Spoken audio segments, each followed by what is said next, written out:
The Buried Giant, Chapter 12. He could hear the warrior's voice below him, appealing to him to climb more slowly, but Edwin ignored it. Wystan was too slow, and in general appeared not to appreciate the urgency of their situation.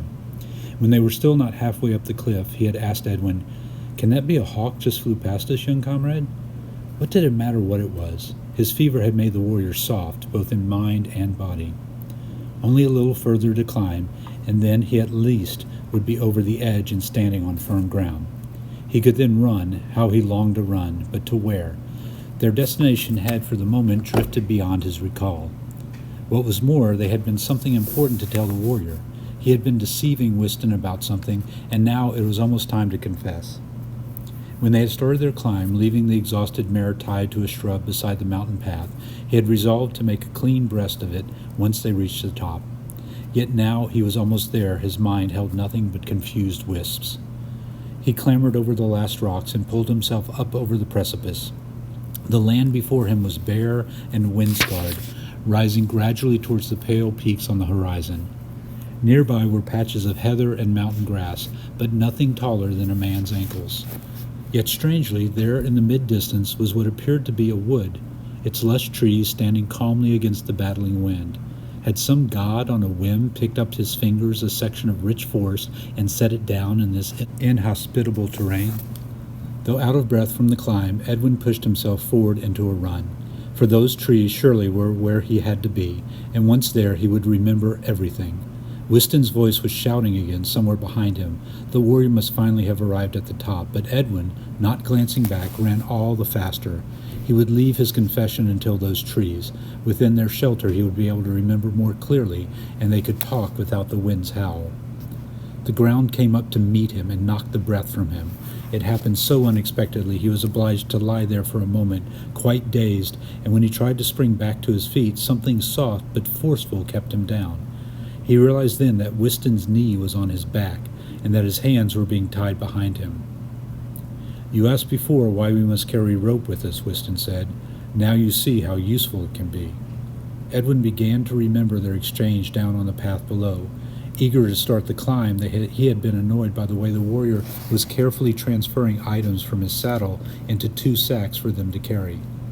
"We must hurry, warrior. Why do we need all these things?" "Here, carry this, comrade. The she-dragon's foe enough without us growing weak with cold and hunger to aid her." "But the scent will be lost. And what need do we have of rope?" "We may need it yet, young comrade, and we won't find it growing on branches up there." Now the rope had been wound around his waist as well as his wrist, so that when he finally rose to his feet, he could move forward only against the pull of his leash. "Warrior, are you no longer my friend and teacher?"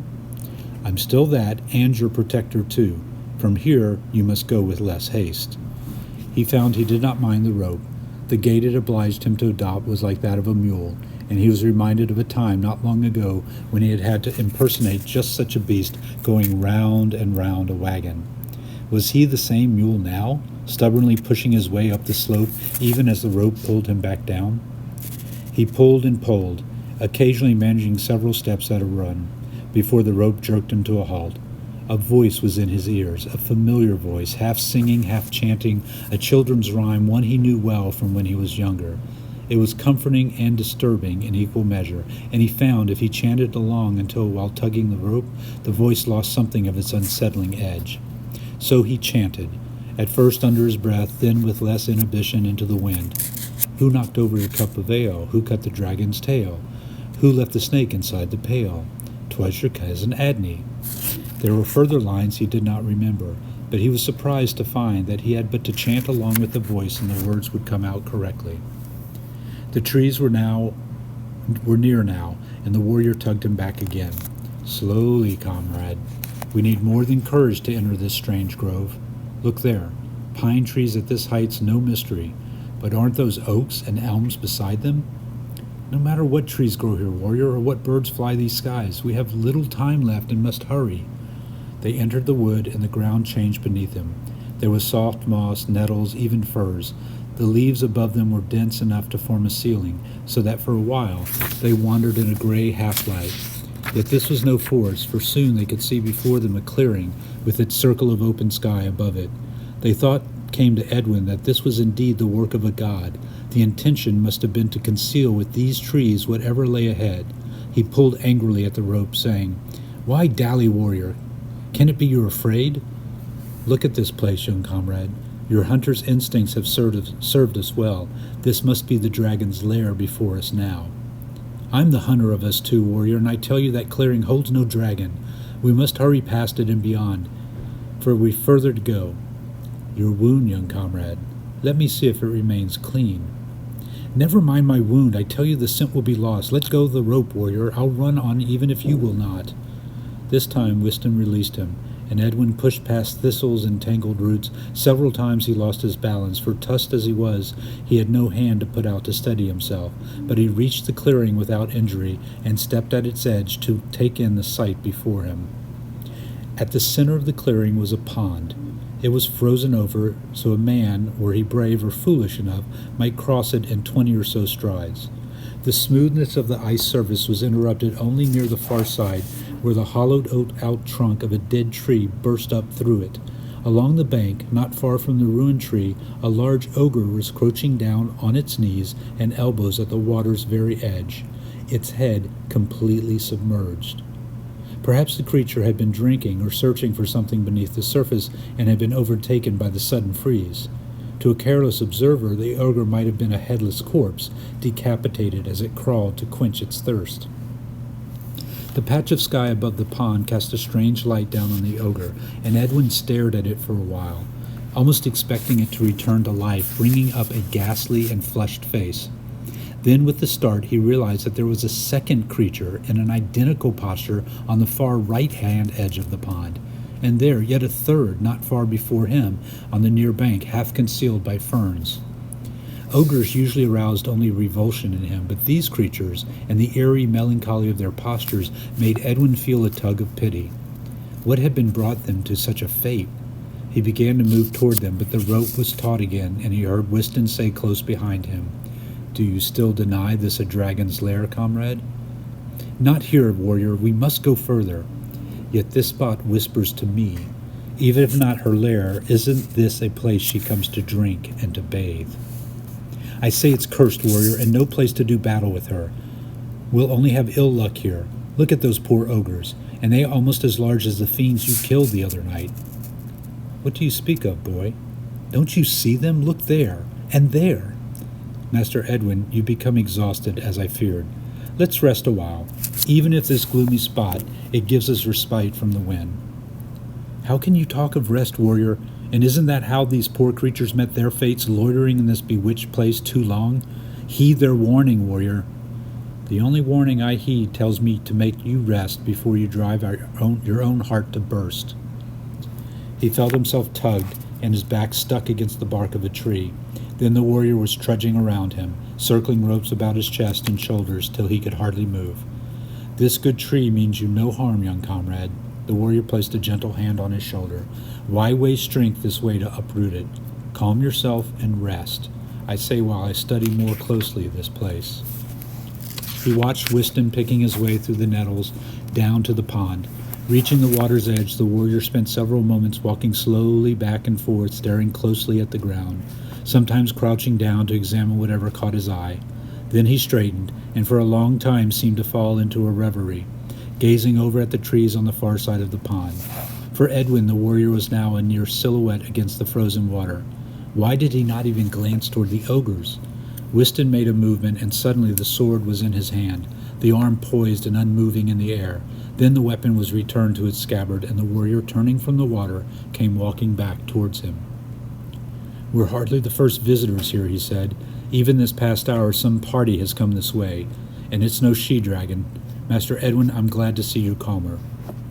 Warrior, I've a confession to make, one that may make you slay me, even as I stay in trust to this tree. Speak, boy, and don't fear me." "Warrior, you claimed for me the hunter's gift, and even as you spoke of it, I felt a strong pull, so let you believe I had carrig in my nostrils, but I was always deceiving you." Wystan came closer till he was standing right before him. "Go on, comrade." "I can't go on, comrade. I can't go on, warrior.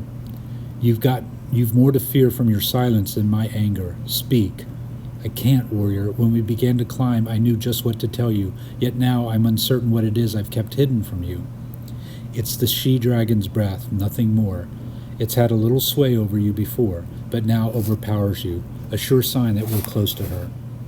I fear it's this cursed pool bewitches me, warrior, and maybe bewitches you too, making you content to dally this way and hardly glancing over at those doomed ogres.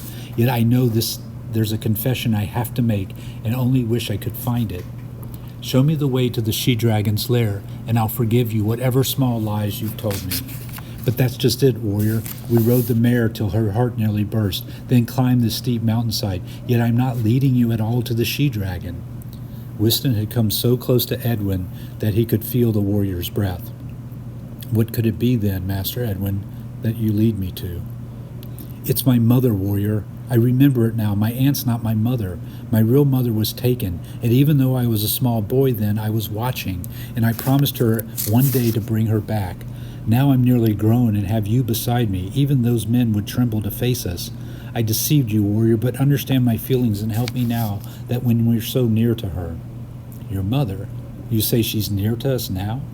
Yes, warrior, but not here, not this cursed place. What do you remember of the men who took her? They looked fierce, warrior, well used to killing. Not a man in the village came out to face them that day. Saxons or Britons? They were Britons, warrior. 3 men, and Stepha said they must not long before have been soldiers, for he recognized their soldiers' ways. I was 5 years old, or else I would have fought them. My own mother was taken, young comrade, so I understand your thoughts well. I too was a child, and weak when she was taken. These were times of war, and in my foolishness, seeing how the men slaughtered and hanged so many, I rejoiced to see the way they smiled at her, believing they meant to treat her with gentleness and favor. Perhaps it was this way for you too, Master Edwin, when you were young and still to know of men's ways. My mother was taken in peaceful times, warriors, so no great harm has met her. She's been traveling country to country, and it may be not such a bad life, yet she longs to return to me, and it's true, the men who travel with her are sometimes cruel. Warrior, accept this confession, punish me later, but help me now face her captors, for it's long years that she's waited for me. Wystan stared at him strangely. He seemed on the brink of saying something, but then shook his head and walked a few more steps away from the tree, almost like one ashamed. Edwin had never seen the warrior wear such an air, and watched him with surprise. I'll readily forgive you this deception, Master Edwin, Wystan said, eventually, turning back to face him, and any other small lies you may have told. And soon I'll release you from this tree, and we'll go to face whatever foe you may lead us to. But in return, I ask you to make a promise. Tell me, warrior. Should I fall and you survive, promise me this, that you'll carry in your heart a hatred of Britons. What do you mean, warrior? Which Britons? All Britons, young comrade, even those who show you kindness. I don't understand, warrior. Must I hate a Briton who shares with me his bread, or saves me from a foe, as lately did the good Sir Gawain? There are Britons who tempt our respect and even our love. I know this only too well, but there are now greater things pressed on us than what each may feel for another.